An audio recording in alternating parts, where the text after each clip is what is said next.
Hello viewers, welcome to my channel. আমি তোমাদের কমল sir. আজকে ক্লাস 12-এর থার্ড সেমের দ্বিতীয় চ্যাপ্টার স্ট্রং রুটস পড়াবো। স্ট্রং রুটস হলো এপিজে আব্দুল কালামের অটোবায়োগ্রাফি মানে আত্মজীবনী। এপিজে আব্দুল কালাম ছিলেন একজন ভারতীয় বিজ্ঞানী এবং ভারতের 7ম রাষ্ট্রপতি। এপিজে আব্দুল কালামের পুরো নাম আব্দুল পাকির জয়নাল উদ্দিন আব্দুল কালাম। তিনি 1931 সালের তামিলনাড়ুর রামেশ্বরমে জন্মগ্রহণ করেন। তাকে ভারতের মিসাইল ম্যান নামেও ডাকা হয়। তিনি তার কাজের জন্য 1981 সালে পদ্মভূষণ, 1990 সালে পদ্মবিভূষণ এবং 1997 সালে ভারতের সর্বোচ্চ সম্মান ভারতরত্ন পুরস্কারে সম্মানিত হন। 2015 সালের 27 জুলাই 83 বছর বয়সে মেঘালয় রাজ্যের শিলংয়ে হার্ট অ্যাটাকে তিনি মারা যান। স্ট্রং রুটস পাঠ্যটি এপিজে আব্দুল কালামের আত্মজীবনী বা অটোবায়োগ্রাফি উইংস অফ ফায়ার থেকে নেওয়া হয়েছে। 1999 সালে উইংস অফ ফায়ার পাবলিশ হয়। এই পাঠ্যে আব্দুল কালামের ছোটবেলার জীবন সম্পর্কে আলোচনা করা হয়েছে। তার সাধারণ জীবনযাত্রা, সর্বোপরি তিনি তার বাবা মায়ের থেকে সততা, শ্রদ্ধা, কঠোর পরিশ্রমের মাধ্যমে কিভাবে সাফল্য অর্জন করা যায় তার শিক্ষা তিনি পান। এছাড়া শেষে আমরা দেখব বাবার আধ্যাত্মিক চিন্তাভাবনাকে কিভাবে বিজ্ঞান ও প্রযুক্তির দুনিয়ায় প্রয়োগ করেন তিনি। পাঠ্যটি শুরু করব তারই বিখ্যাত একটা উক্তি দিয়ে, if you want to shine like a sun, first burn like a sun. অর্থাৎ যদি তুমি সূর্যের মতো জ্বলতে চাও তাহলে প্রথমে সূর্যের মতো তোমাকে পুড়তে হবে। অর্থাৎ কোনো সফলতা পেতে গেলে তোমার কঠোর পরিশ্রমের মধ্য দিয়ে যেতে হবে, এমনি এমনি সফলতা আসে না। স্ট্রং রুটস পাঠ্যটি লিখেছে কে? APJ Abdul Kalam. I was born into a middle class Tamil family. আমি জন্মগ্রহণ করেছিলাম এক মধ্যবিত্ত তামিল পরিবারে। In the island town of Rameswaram, রামেশ্বরমের একটি ছোট্ট দ্বীপ শহরে। In the erstwhile Madras state, erstwhile কথার অর্থ হল পূর্বতন বা তৎকালীন মাদ্রাস রাজ্যের অবস্থিত ছিল এই রামেশ্বরম শহরটা। বোঝা গেল? Father Jainul Abdin had neither much formal education nor much wealth. আমার বাবা জৈনুল আবদিনের সেমন প্রথাগত শিক্ষাও ছিল না এবং বেশি টাকা পয়সা বা ধন সম্পদও ছিল না। এই ফর্মাল কথার অর্থ হচ্ছে প্রথাগত, ওয়েলথ মানে সম্পদ বা টাকা পয়সা।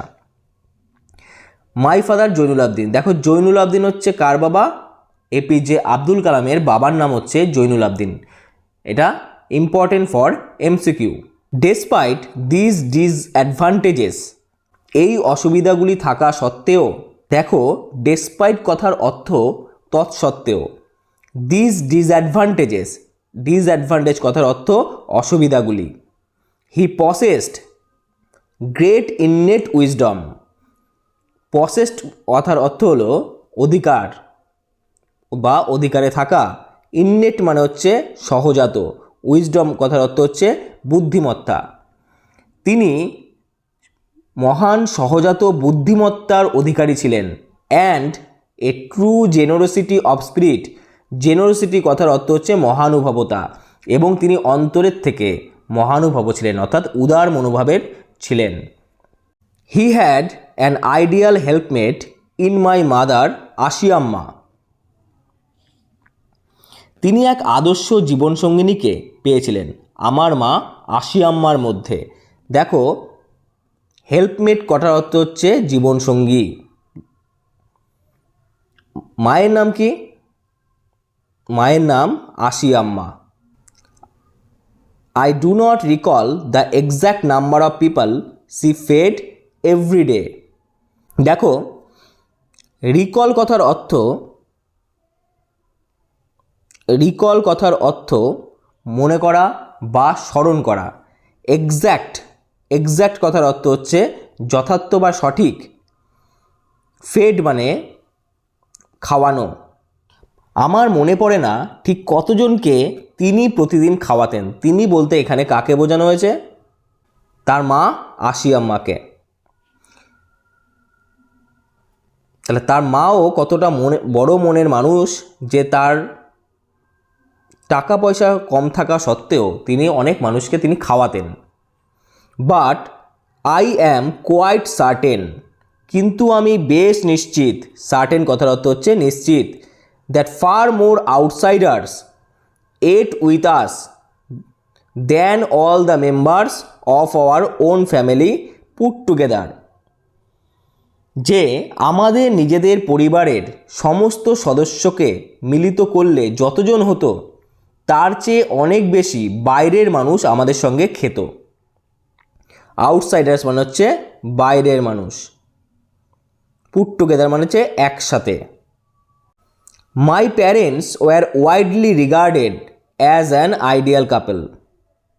দেখো, ওয়াইডলি মানে হচ্ছে বিস্তীর্ণভাবে বা অনেক লোকে, বহু লোকে। রিগার্ডেড মানে হচ্ছে গণ্য করা। আইডিয়াল মানে হচ্ছে আদর্শ। আমার বাবা মাকে সকলে গণ্য করত এক আদর্শ দম্পতি হিসাবে। বোঝা গেল? My mother lineage was the more distinguished. দেখো, বাবার তো নাম ডাক ছিলই, কিন্তু তার সাথে সাথে মাও কিছু অংশে কম ছিল না। মাও করুণাময়ী এবং মায়ের বংশমর্যাদা আরও বেশি সুখ্যাতি সম্পূর্ণ বা প্রসিদ্ধ। লিনেজ মানে হচ্ছে বংশমর্যাদার দিক থেকে, ডিস্টিংগুইশ মানে হচ্ছে প্রসিদ্ধ বা সুখ্যাতি সম্পন্ন। তাহলে আমার মায়ের বংশমর্যাদা আরও বেশি সুখ্যাতি সম্পূর্ণ বা প্রসিদ্ধ। কারণ কি? ওয়ান অফ আর ফরবিয়ার্স, ফরবিয়ার্স মানে হচ্ছে পূর্বসূরি বা হচ্ছে পূর্বপুরুষ। হ্যাভিং বিন বেস্টোড, বেস্টোড কথার অর্থ অর্জন করা বা অর্পণ করা। দ্য টাইটেল, টাইটেল মানে হচ্ছে উপাধি, of Bahadur by the British. তার পূর্বপুরুষদের কোনো একজনকে ব্রিটিশরা বাহাদুর উপাধি দিয়েছিল। ঠিক আছে? তাহলে বাহাদুর উপাধি কারা দিয়েছিল? ব্রিটিশরা। কাকে দিয়েছিল? তার মায়ের কোনো পূর্বপুরুষকে। বোঝা গেল? I was one of many children, আমি অনেকগুলো ছেলে মেয়েদের মধ্যে একজন। A short boy with rather undistinguished looks. Undistinguished looks বলতে বিশেষত্বহীন চেহারা। আনডিস্টিংগুইশড কথার অর্থ বিশেষত্বহীন, মানে কোনো বৈশিষ্ট্য সম্পন্ন ছিল না। র্যাদার মানে বরং, আমি একটি ছোটোখাটো ছেলে, অর্থাৎ চেহারায় খাটো ছিলাম, বরং আনডিস্টিংগুইশ লুকস অর্থাৎ কিছুটা বিশেষত্বহীন চেহারার একটা খাটো ছেলে। Born to tall and handsome parents. দেখো, তার বাবা মা কিন্তু লম্বা ছিল এবং সুদর্শন ছিল, অর্থাৎ দেখতে সুন্দর ছিল। সেই অনুযায়ী বলা হচ্ছে যে আব্দুল কালামকে দেখতে ততটা পরিমাণ ভালো ছিল না। না বুঝতে পারলে কমেন্ট বক্সে তোমরা অবশ্যই লিখবে, যেটা পারবে না বুঝতে সেটা আমি আবার বুঝিয়ে দেব। এবং তোমরা অবশ্যই কমেন্ট করবে যে আগের দিনের the night train at Deuli এটা পড়িয়েছিলাম, এখান থেকে কোনো কোশ্চেন থাকলে অবশ্যই করবে। আর ওখান থেকে সাজেস্টিভ, অর্থাৎ ওখান থেকেই আসবে এমন আমি 50টা এমসিকিউ বানানো আছে আমার, যেগুলো দেব সেখান থেকেই আসবে, ওর বাইরে একটাও আসবে না। যদি কেউ পিডিএফটা নিতে চাও তাহলে কমেন্ট বক্সে তোমরা অবশ্যই জানাবে, যার লাগবে তা আমি তাকেই দেব। আমি এই চ্যানেলটা খুলেছি শুধুমাত্র ফ্রি কোচিং দেওয়ার জন্য, কোনো রকম টাকা উপার্জন করার জন্য আমি এই চ্যানেল খুলিনি। তাই সবাই কমেন্ট করবে, যার লাগবে আমি কিভাবে নিতে হবে আমি অবশ্যই তাকে বলে দেব, কোনো টাকা পয়সা তার জন্য দিতে হবে না। দেখো, we lived in our ancestral house, আমরা বাস করতাম কোথায়? Our ancestral house. অ্যানসেস্ট্রাল কথার অর্থ পৈতৃক, আমাদের পৈতৃক বাড়িতে। Which was built in the middle of the 19th century, যেটা 19 শতকের মধ্যবর্তী সময় তৈরি করা হয়েছিল। Important for MCQ. তাহলে এপিজে আব্দুল কালাম এবং তার পরিবার কোথায় বাস করত? পৈতৃক বাড়িতে। সেটা কবে তৈরি করা হয়েছিল? 19 শতকে মাঝামাঝি সময়। ইট ওয়াজ ফেয়ারলি লার্জ পাকা হাউস, এটা কিছুটা বড়সড় পাকা বাড়ি। Made of limestone and brick, সেটা কি দিয়ে তৈরি? চুনা পাথর এবং ইট দিয়ে তৈরি। লাইমস্টোন কথার অর্থ চুনা পাথর, ব্রিক মানে ইট। On the mosque street in Rameswaram, রামেশ্বরমের মস্কো স্ট্রিটের ওপরে অবস্থিত। ঠিক আছে, তারপর দেখো, my austere father used to avoid all inessential comforts and luxuries. এই ইউজ টু কথাটা ব্যবহার করা এর আগের দিন বলেছিলাম যে অতীতের কোনো অভ্যাস বোঝাতে। তাহলে মাই অস্টিয়ার ফাদার, অস্টিয়ার কথার অর্থ হলো নীতিপরায়ণ বা নীতিনিষ্ঠ। তাহলে আমার নীতিনিষ্ঠ বাবা ইউজ টু অ্যাভয়েড, এড়িয়ে যেতেন কি, কোনগুলো? অল ইনএসেন্সিয়াল কমফোর্টস, সমস্ত অপ্রয়োজনীয় আরাম, অ্যান্ড লাক্সারিজ এবং বিলাসিতাকে। তাহলে ইনএসেন্সিয়াল কথার অর্থ কি? অপ্রয়োজনীয়। কমফোর্টস মানে হচ্ছে আরাম, লাক্সারিজ মানে বিলাসিতা। আমার বাবা সমস্ত অপ্রয়োজনীয় আরাম এবং বিলাসিতাকে এড়িয়ে যেতেন, অর্থাৎ এগুলো তিনি করতে ভালোবাসতেন না। দেখবে যে যদি কোনো সন্তান অনেক কিছু পেয়ে যায় তাহলে তারা কোনো কিছু নিয়েই খেলাধুলা করে না সামনভাবে। এটা একটু ধরবে, ওটা একটু ধরবে, সেটা করে রেখে দেয়। কিন্তু যার কাছে কিছু নেই সে দেখবে একটা ভাঙা জিনিস নিয়ে সারাদিন খেলতে থাকে। অর্থাৎ যে কম পায় তার কাছে ওই জিনিসটার মূল্য অনেকটা, এবং যে বেশি পায় তার কাছে ওই জিনিসগুলোর মূল্য থাকে না। মানে কি? অভাবটা বুঝতে শেখানো। অভাব বুঝতে শিখলে মানুষ সফলতা পায়, কারণ কি? সে জানে কঠোর পরিশ্রমটা কিভাবে করতে হয়। আর যদি না চাইতে সব কিছু দিয়ে দেওয়া হয় সে এই পরিশ্রমের মূল্য দিতে পারে না। বুঝতে পেরেছ? তাহলে এখানে জৈনুল আবদিনও দেখছো যে সমস্ত আরাম বিলাসিতা সেগুলো তিনি ত্যাগ করতেন, এবং তার ছেলেমেয়েদেরও সেই একই শিক্ষায় শিক্ষিত করেছেন তিনি। বোঝাতে পারলাম? না বুঝতে পারলে কিন্তু জিজ্ঞেস করবে, হ্যাঁ, কমেন্ট বক্সে। However all necessities were provided for, যদিও সমস্ত প্রয়োজনীয়তা মেটানো হতো বা যোগানো হতো। প্রোভাইডেড মানে হচ্ছে যোগানো, নেসেসিটিস মানে হচ্ছে প্রয়োজনীয়তা। ইন টার্মস অফ ফুড, যেমন হচ্ছে খাবার দাবারের প্রয়োজনীয়তা, মেডিসিন ওষুধ, এবং ক্লোদিং জামা কাপড়ের। ইনফ্যাক্ট আই উড সে, এবং বলতে পারি আমি বলতে পারি I would say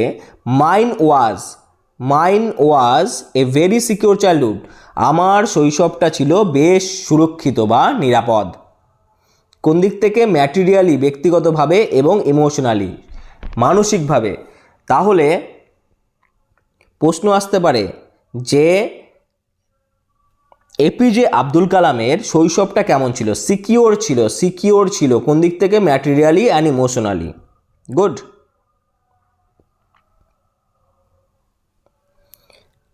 I normally ate with my mother sitting on the floor of the kitchen. আমি সাধারণত মায়ের সাথে রান্নাঘরের মেঝেতে বসে খেতাম। She would place a banana leaf before me. তিনি আমার সামনে একটা কলা পাতা রাখতেন, banana leaf মানে কলা পাতা। On which she then ladled rice. ladled কথার অর্থ হচ্ছে হাতা দিয়ে তোলা। তারপর তার উপর তিনি হাতা দিয়ে ভাত দিতেন। অ্যান্ড অ্যারোমেটিক সাম্বার, এবং অ্যারোমেটিক কথার অর্থ হচ্ছে সুগন্ধি সাম্বার দিতেন। A variety of serve, variety মানে হচ্ছে বিভিন্ন ধরনের ঝাল, সার্ভ কথার হচ্ছে ঝাল। হোমমেড পিকেল, বাড়িতে তৈরি আচার। And a dollop of fresh coconut chutney. Dollop কথার অর্থ হচ্ছে কিছুটা বা একদলা, বলে ওরকম একদলা বা কিছুটা। ফ্রেশ কোকোনাট চাটনি, কিছুটা টাটকা নারকেলের চাটনি দিতেন। পরবর্তী প্যারায় দেখতে পারবো যে হিন্দু মুসলিম যে সাম্প্রদায়িকতা, সেই সাম্প্রদায়িকতার বেড়াজাল ভেঙে এখানে সুষ্ঠুভাবে কিভাবে সেই সময় বসবাস করা যায় সেটা তিনি দেখাচ্ছেন। এপিজে আব্দুল কালাম জন্মগ্রহণ করেছেন 1931 সালে। এই উইংস অফ ফায়ার প্রকাশিত হয়েছে 1999 সালে, প্রায় 66 বছর বয়স, মানে 66 বছর বয়সে এই উইংস অফ ফায়ার প্রকাশিত হয়। সম্ভবত এপিজে আব্দুল কালামের 10 থেকে 12 বছর বয়সের কথা এখানে বলা হচ্ছে। তাহলে সেই সময়কার সমাজ কেমন ছিল? সেখানে আনটাচেবিলিটি ছিল, অস্পৃশ্যতা ছিল, হিন্দু মুসলিমের মধ্যে বৈষম্য ছিল। কিন্তু তৎসত্ত্বেও রামেশ্বরমে সেখানে তীর্থস্থান ছিল কাদের? হিন্দুদের তীর্থস্থান ছিল, এবং তার পাশাপাশি ওখানে মসজিদও ছিল, এবং সেখানে হিন্দু এবং মুসলিম সৌভ্রাতৃত্বমূলকভাবে, বন্ধুত্বপূর্ণভাবে তারা বসবাস করত। এতে কোনো অসুবিধা হতো না, এতে কোনো অসুবিধা হতো না। এবং আমরা দেখব যে জৈনুল আবদিন কতটা উদার মনোভাবের মানুষ। এবং জৈনুল আবদিনের যে এক বন্ধু ছিল, তিনি হচ্ছেন একজন ব্রাহ্মণ।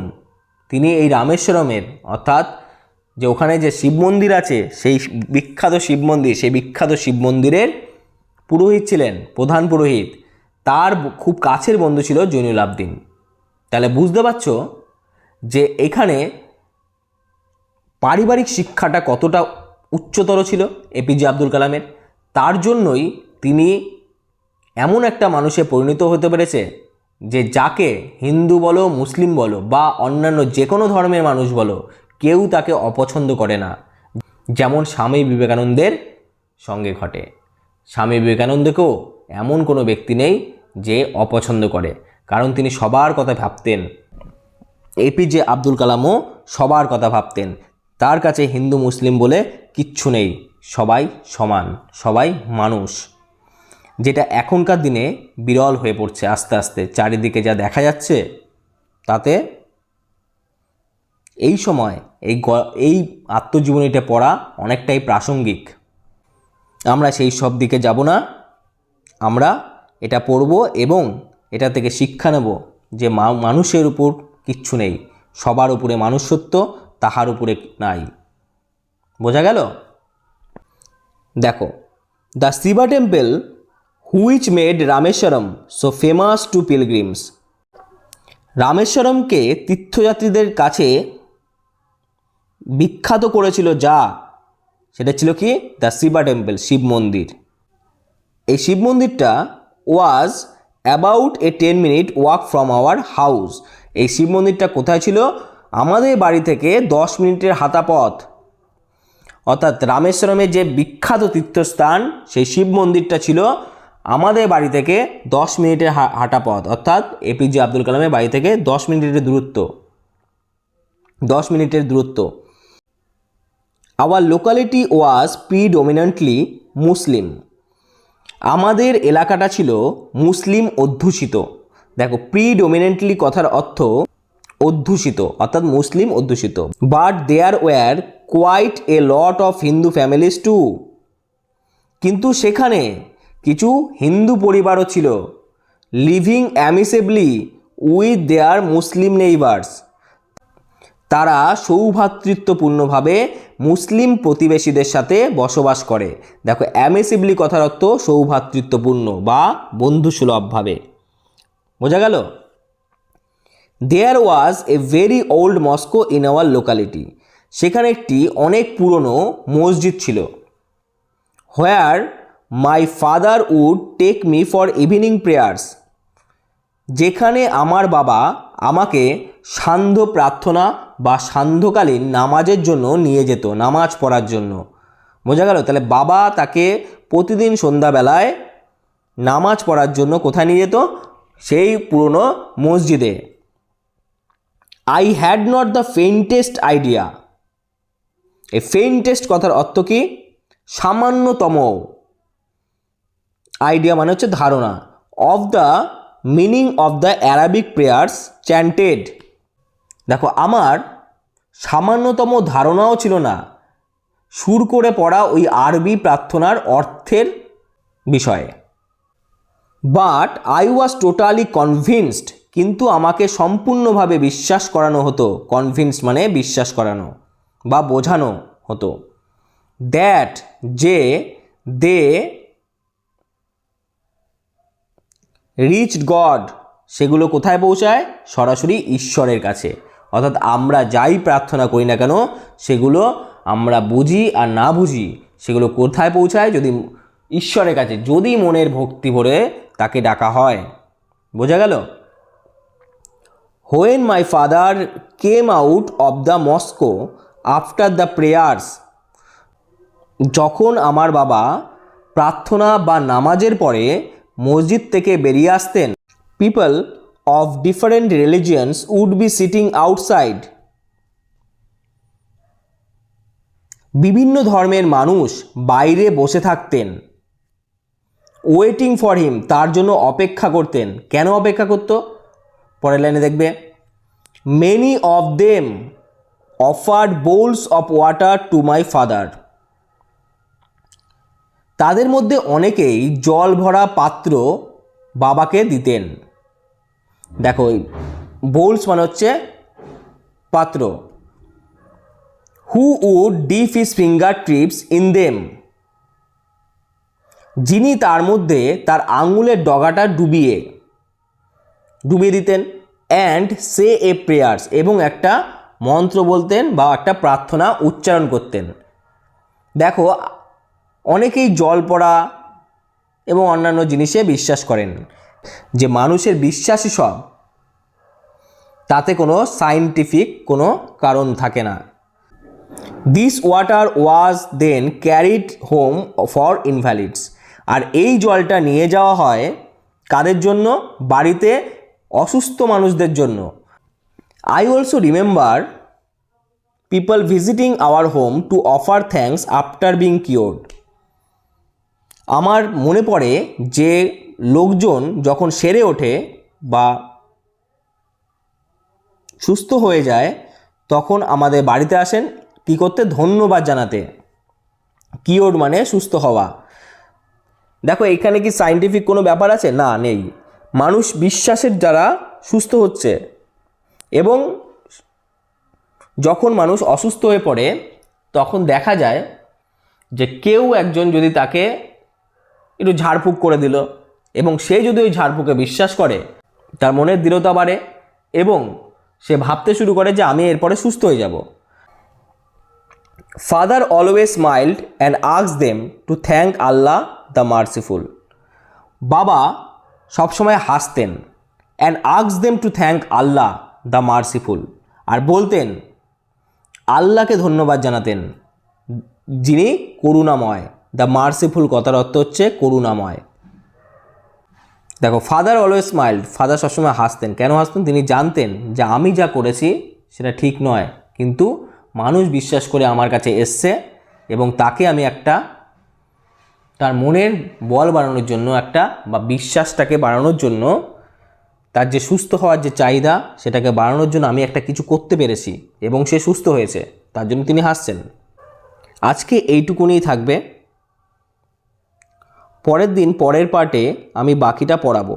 যেটুকুনি পড়ালাম তার মধ্যে যদি কোনো কোশ্চেন থাকে তাহলে তোমরা কমেন্ট বক্সে অবশ্যই করবে।